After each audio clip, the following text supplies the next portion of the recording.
A dim bedroom glowed blue in the middle of the night.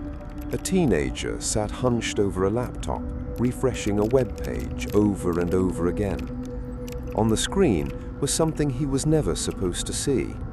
Not a video game account, not a school database, a government system. At first, he thought it was a mistake. Then another page loaded, and another. Within minutes, a teenager sitting in an ordinary bedroom had access to information connected to one of the most powerful intelligence agencies on Earth. The strangest part?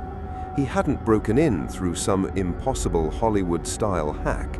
He hadn't cracked secret code or defeated military-grade encryption. Someone had simply opened the door.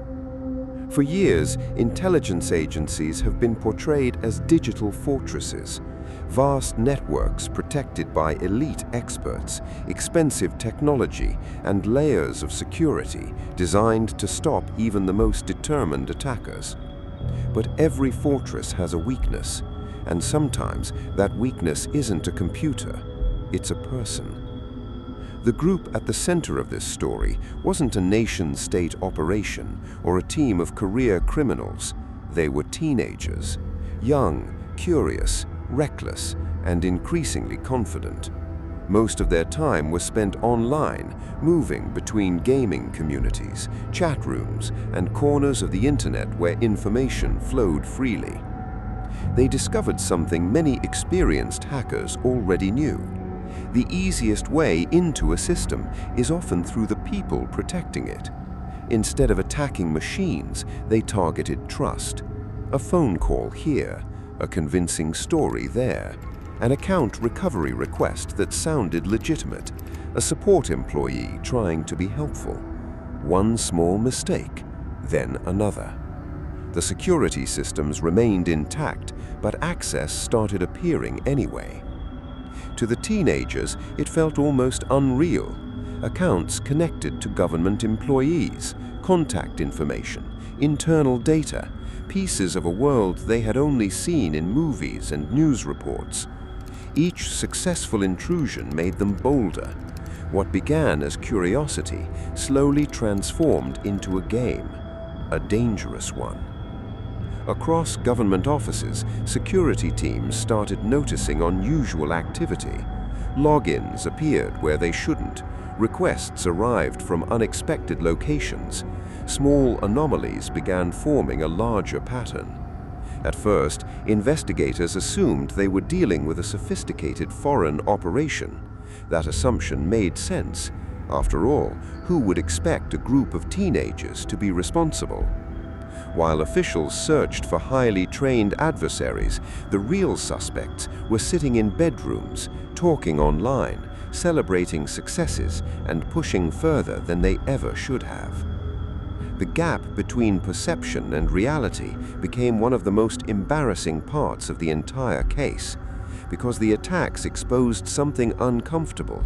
Modern institutions often spend millions defending against advanced technical threats while overlooking ordinary human mistakes. The teenagers didn't smash through reinforced walls.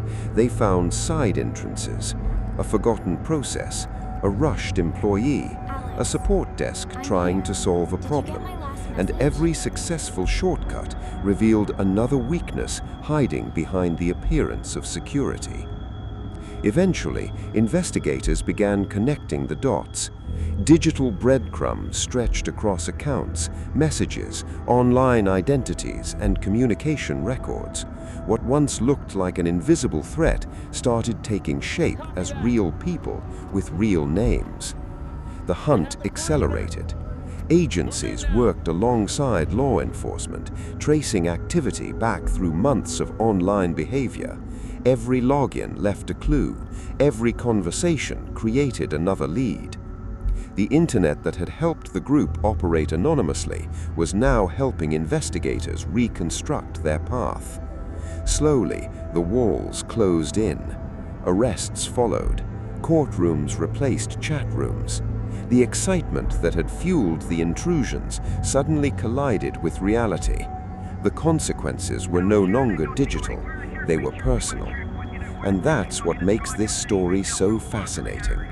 Not because teenagers managed to reach systems connected to powerful institutions, but because they revealed a truth that cybersecurity experts repeat over and over again. The most advanced cybersecurity technology in the world cannot completely protect a system if a human being can be convinced to open the door. In the end, this wasn't really a story about hacking. It was a story about trust. A story about how billion-dollar organizations can be challenged by ordinary people armed with little more than confidence, persistence, and a phone call. And perhaps the most unsettling part is that the weakness they exposed still exists today, because computers don't make decisions, people do.